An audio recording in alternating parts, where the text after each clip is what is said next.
7 million pesos nga financial assistance sa mga LGU nga apektado sa magnitude 6.9 milinog itunol sa Mandawi City. Samtang psychosocial response team sa Dakbayan atuan na pod sa Northern Cebu para muhatag og serbisyo. Mubalik si Nico Sereno sa report. Nag-special session kagahapon ang Mandawi City Council para sa planong hinabang. Naaprubahan ang 7 million pesos nga financial assistance para sa mga lugar sa Northern Cebu.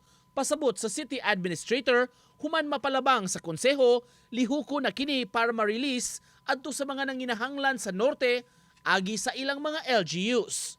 As soon as ma-produce or ma-prepare ang check, that will take a little time.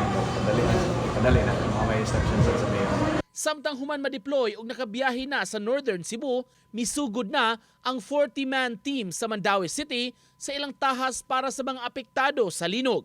Gitapok nila ang mga residente sa duha ka barangay sa Bugos City aron sa paghatag og psychological first aid.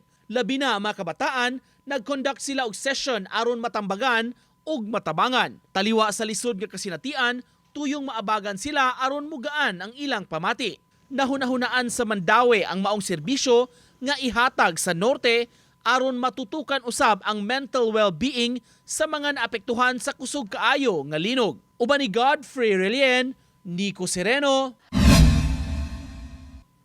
Balitang Bisdak.